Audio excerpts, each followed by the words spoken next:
السلام علیکم ورحمۃ اللہ وبرکاتہ۔ نحمدہ ونصلی علی رسولہ الکریم، اما بعد، اعوذ باللہ من الشیطان الرجیم، بسم اللہ الرحمن الرحیم۔ الحمد للہ رب العالمین، الرحمن الرحیم، مالک یوم الدین، ایاک نعبد و ایاک نستعین، اہدنا الصراط المستقیم، صراط الذین انعمت علیہم غیر المغضوب علیہم ولا الضالین، آمین۔ سورۃ الفاتحہ دل کو سکون اور حوصلہ دینے والی سورت۔ یہ نبوت محمدی صلی اللہ علیہ وسلم کی ابتدائی دور کی صورت ہے۔ سب سے پہلی صورت جو محمد صلی اللہ علیہ وسلم پر نازل ہوئی، اس سے پہلے متفرق آیات نازل ہوئی تھی۔ سورۃ الگ کی 5 آیات، سورۃ مدثر کی 7، سورۃ مزمل کی 10 اور سورۃ لہب کی 5۔ یہ صورت آسمانی معجزات کا ایک سب سے بڑا معجزہ ہے۔ مختصر اور جلیل القدر صورت، اس سے ہماری مقدس آسمانی کتاب قرآن مجید کا آغاز ہوتا ہے۔ اس کی فضائل اور برکات کی وجہ سے اس کو ام القرآن بھی کہا جاتا ہے۔ وہ متعدد نام جس سے نبی کریم صلی اللہ علیہ وسلم نے اس صورت کو یاد کیا، جن ناموں سے اس کے بے شمار نام ہیں، بعض 99 کہتے ہیں۔ الفاتحہ، رحمت اور حکمت کے خزانے کھولنے والی، فاتحۃ الکتاب، قرآن کریم کے سربستہ رازوں کی کلید، مفتاح کہتے ہیں چابی کو، یہ وہ چابی ہے جس سے حکمت کے خزانے کھل جاتے ہیں۔ ام القرآن، ام الشفا، جسمانی اور تمام روحانی بیماریوں کا علاج۔ السبع المثانی، 7 بار دہرائی جانے والی، بار بار 7 آیات۔ اس صورت کے بارے میں خود رب العزت رحمان الرحیم نے فرمایا، اے میرے محبوب مکرم صلی اللہ علیہ وسلم، ہم نے آپ کو سورۃ الفاتحہ اور قرآن کریم جیسی بابرکت کتاب عطا فرمائی۔ وَلَقَدْ آتَيْنَا سَبْعًا مِّنَ الْمَثَانِي وَالْقُرْآنِ الْعَظِيمِ۔ اس کا ایک اہم نام صلاۃ بھی ہے، جیسا کہ حدیث قدسی میں ہے۔ اللہ تعالیٰ نے فرمایا، اقسمت الصلاۃ بینی و بین عبدی، میں نے نماز کو اپنے اور اپنے بندوں کے درمیان تقسیم کر دیا ہے۔ اس کا آدھا حصہ اللہ تعالیٰ کی حمد و ثنا اور اس کی رحمت کا بیان ہے، اور آدھے حصے میں دعا اور مناجات ہیں جو بندہ اللہ کی بارگاہ میں کہتا ہے۔ اسی حدیث میں سورۃ الفاتحہ کو نماز سے تعبیر کیا گیا ہے۔ نبی مکرم صلی اللہ علیہ وسلم کے ارشادات میں اس کی خوب وضاحت کر دی گئی ہے۔ اس شخص کی نماز نہیں جس نے سورۃ الفاتحہ نہیں پڑھی۔ اللہ نے نماز کو اپنے اور اپنے بندے کے درمیان تقسیم کر لی ہے، آدھی میری ہے اور آدھی میرے بندے کی۔ اور ڈاکٹر اسرار نے تو باقاعدہ ترازو لے کے اس میں کہا، ایاک نعبد، ترازو کے ایک پلڑے میں، و ایاک نستعین دوسرے پلڑے میں ہے۔ جب میرا بندہ مجھے کہتا ہے الحمد للہ رب العالمین، تو اللہ فرماتا ہے حمدنی عبدی، میرے بندے نے میری تعریف کی۔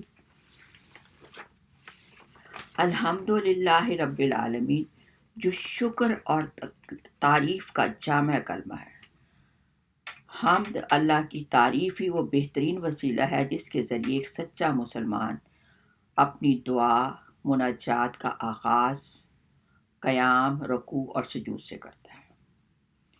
جب نمازی یہ محسوس کرتا ہے کہ جس رب کی وہ حمد و ثنا بیان کر رہا ہے، جس رب کی عبادت میں مشغول ہے، وہ صرف کسی قبیلے اور قوم، کسی خاندان اور برادری، کسی ملک اور وطن کا رب نہیں، بلکہ رب العالمین ہے، ہر انسان کا رب ہے۔ پھر اللہ تعالیٰ نے اس کو رشتے کو جوڑ دیا۔ ہر انسان کا دوسرے انسان سے دو رشتے ہیں۔ پہلا رشتہ ایک روحانی اور حقیقی طور پر کہ ان سب کا رب اللہ ہے، یعنی یہودی، عیسائی، ان سب کا خالق کون ہے؟ اللہ، اور ہمارا رب بھی اللہ ہے۔ تو یہ ہمارا ایک رشتہ ہے کہ ہم سب ایک رب کے پیدا کیے ہوئے ہیں۔ پھر جسمانی اور ثانوی طور پر کہ سب ایک باپ آدم علیہ السلام کی اولاد ہیں، یہ ہمارا دوسرا رشتہ ہو گیا۔ پھر قرآن میں اس کی وضاحت کر دی کہ ہم نے تم سب کو ایک مرد اور ایک عورت سے پیدا کیا اور مختلف قومیں اور خاندان بنا دیے تاکہ تم ایک دوسرے کو پہچان سکو۔ ان اکرمکم عند اللہ اتقاکم، بے شک تم میں اللہ کے نزدیک عزت والا وہ ہے جو پرہیزگار ہے۔ پھر جب بندہ کہتا ہے الرحمن الرحیم، بندے نے میری تعریف کی۔ اللہ کو اپنے یہ دو نام بہت پسند ہے۔ یہ دو صفاتی نام، بڑی رحمت والا، بڑا ہی مہربان، بڑا ہی شفیق، ہمیں یہ یقین ہو کہ جس اللہ کے ہم بندے ہیں وہی ہمیں زندگی دے رہا ہے، وہی ہمیں کھلا رہا ہے، وہی ہمیں پلا رہا ہے اور ہماری حفاظت فرما رہا ہے۔ پھر اس کے بعد جب بندہ کہتا ہے مالک یوم الدین، تو اللہ کہتا ہے میرے بندے نے مجھتنی عبدی، میرے بندے نے میری بزرگی، میری عظمت بیان کی۔ پھر بندہ آخرت اور سزا کے دن کو یاد کرتا ہے اور اسی وقت وہ اپنے دل میں آخرت کے ایمان کو اثر نو تازہ کرتا ہے۔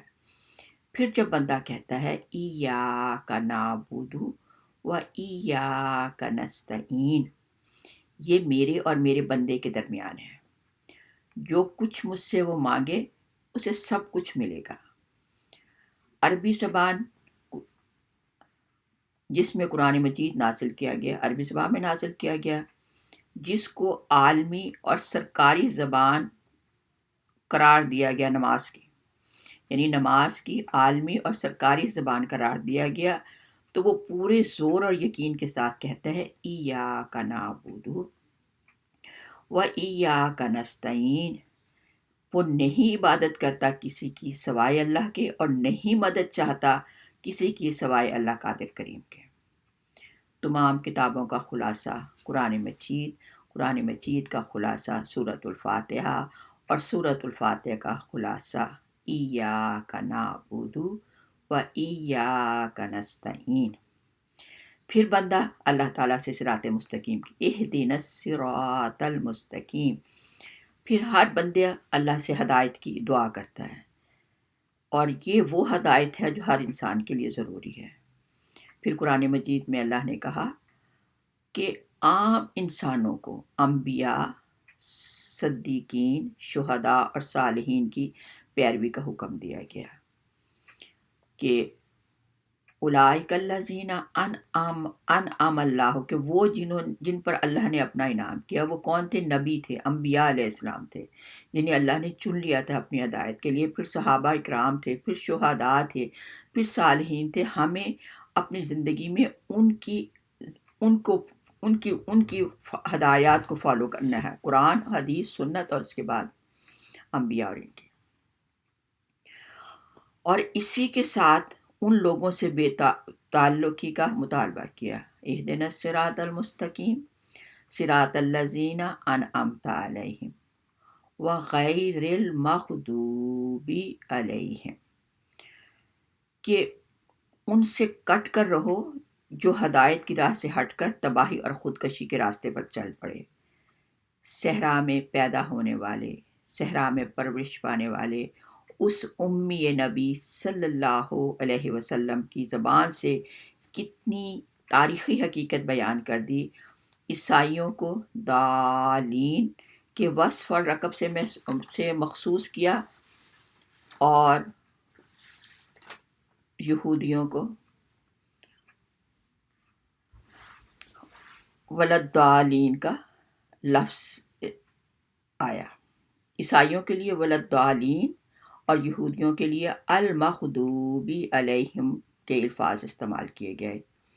یہودیوں کی تاریخ بتاتی ہے کہ وہ غضب کے مستحق اللہ کی نعمتوں سے اور اس کی رحمتوں کے مستحق نہیں ہوئے، بلکہ اللہ نے انہیں غضب علیہم فباؤ بغضب علی غضب، صدیوں کی تاریخ کہ وہ ہمیشہ یہودی تخریبی اور سازشی کردار ادا کیا یہودیوں نے۔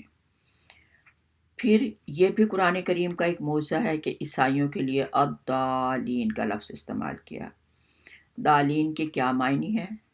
آپ کلکتہ جانے چاہتے ہو اور دلی والی گاڑی میں بیٹھ گئے، اس کو کہتے ہیں راستہ بدل دیا اور اپنی منزل مقصود سے دور ہو گئے۔ عیسائیت اپنی مذہبی اور دینی سفر میں ہوائی جہاز کی رفتار سے چل رہی ہے۔ آج کی موجودہ مسیحیت بالکل دوسری مسیحیت ہے، اور سورۃ الفاتحہ کے آخر میں آمین کہنے کی بہت فضیلت اور تاکید کی گئی ہے۔ نبی مکرم صلی اللہ علیہ وسلم جہری نماز کے بعد اونچی آواز میں آمین کہتے تھے، حتیٰ کہ مسجد جو تھی وہ جب صحابہ اس کے جواب میں ساتھ آمین کہتے تھے مسجد گونج اٹھتی تھی۔ آمین قرآن پاک میں نہیں لکھا ہوا، لیکن یہ نبی کریم صلی اللہ علیہ وسلم کی سنت اور صحابہ اکرام کا معمول تھا۔ اسلام اور ایمان اللہ کا احسان نہیں بلکہ احسانات کا مجموعہ ہے۔ زندگی کا مقصد بتایا، مرشد کامل صلی اللہ علیہ وسلم کا دامن پکڑایا، دنیا اور آخرت کی نعمتوں کا مستحق بنایا۔ مسلمان مرنے کے لیے مسلمان زندہ رہنے کی ضرورت ہے۔ ربنا تقبل منا انک انت السمیع العلیم۔